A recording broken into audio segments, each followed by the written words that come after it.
Yan po yung malaking tubo galing sa spring. At yan naman po yung ating barangay road, mga kaparmlat. Yan. At ito naman po yung ating linya ng electricity. Okay, napakaganda, maraming prutas mga kaparmlat at meron pong kalsada papasok mismo sa property. Yan, samahan nyo kami, tapusin po nyo yung video mga kaparmlat. You're watching Realty Philippines TV. Please don't forget to subscribe. Yan mga kaparmlat, ay narito na po tayo sa loob ng property mga kababayan. At sa mga bago po sa ating YouTube channel, para po hindi kayo huli sa ating mga ina-upload na video, ay wag ho nating kalimutan na mag-subscribe. At sa ating Facebook page, ay wag ho nating kalimutan na mag-follow. Yan, ito po yung kalsada mga kaparmlat at ito po yung property. Maraming rambutan po yung nakatanim dito mga kaparmlat, niyog, lansones, daranghita, langka, saka po guyabano. Yan po yung mga nakikita natin kasalukuyan mga kaparmlat at may pinya pa po tayo nakita. Yan, dagdagan na po natin ng iba pang prutas na gusto po nyo mga kaparmlat. At ngayon po, para hindi na po tumagal ang inyong panonood mga kaparmlat. Yan, ang total lot area po nito ay 3 hectares, clean title. Yan, malakas po yung tubig natin, nakita nyo kanina.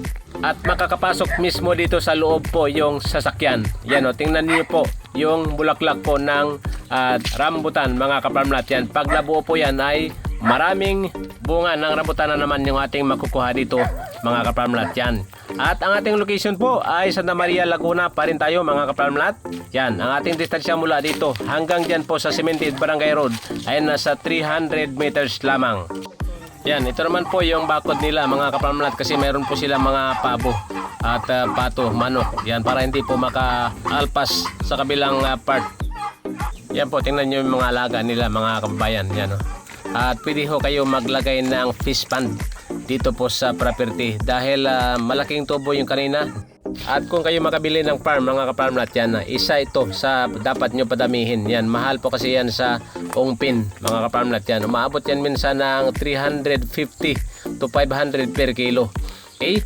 At yan po yung ating property, kasama pa po ito mga kaparmlat. Yan, oh. Semi-slope lang siya mga kababayan at saka nasa 70% yung flat. Yan, sa unahan mayroon siyang 4 na puno ng durian. Yan, malapit na po magbunga yan mga kababayan. Okay? At mayroon pong mga niyog tayong nakikita ngayon. Yan, ito po yung mga nakapalibot na bundok dito kaya po malamig yung simoy ng hangin. Yan, very peaceful to live yung lugar na ito mga kaparmlat. Walang ingay ng sasakyan, walang usok ng sasakyan. At yan naman po yung bakod kanina. Yan, karugtong na ang bakod doon ng mga pato at pabo. At sa mga interesado po, yan, mag-email lang kayo sa lanidakasin@yahoo.com sa mga buyer po. Or pwede ho kayo tumawag sa mga cellphone numbers na naka-flash dyan sa ating screen. Yan, pag hindi po masagot mga kaparmlat ay tumawag kayo sa ibang number. Yan, ulitin ko lang po yung sinabi ko kanina mga kaparmlat. Pag hindi po nyo matawagan yung ibang numbers ay pwede ho kayo tumawag sa iba pa dyan na nakalagay. Yan, 6 na numbers po mga kaparmlat yung nakalagay po dyan sa ating hulihan ng ating video. Okay?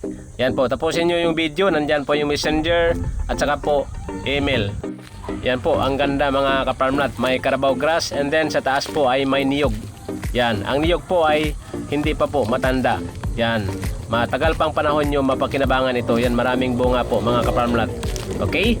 Ngayon po ay binabati ko po lahat ng mga taga Middle East mga kaparmlat. Yan po mga kababayan, tingnan nyo, nakapalibot po yung bundok at wala hong pula na lupa or lahat ho ay may pananim. Kaya po safe yung inyong lugar dito. Walang landslide, wala pong magiging pangamba dahil yung nakapalibot dito ay puro farm. Yan, busy yung mga tao dito sa kanilang mga farm mga kaparmlat. At tingnan po nyo yung ating mga niyog. Okay? Yan, binabati ko pala.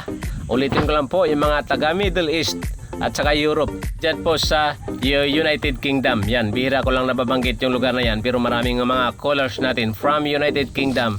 Diyan sa Kuwait, Saudi Arabia. Diyan po sa dako po ng hindi ko kabisado yung mga bansa dyan mga kaparmlat. Dahil pag baka nabanggit ko yung isa ay yung iba naman ay hindi ko mabanggit mga kaparmlat yan. Diyan pala sa Qatar, Bahrain. Yan, ano pa ba yung mga bansa dyan? Yan, Iran, Iraq. Kung mayroon mga kababayan tayo sa mga lugar na aking nabanggit mga kaparmlat. At yan po, from Santa Maria, Laguna, ako inyong kaparmlat, Rosindo Saminyan. Kayo po ay nanonood sa inyong #1 Real Estate Referral Channel, Realty Philippines TV. Mabuhay tayong mga Pilipino.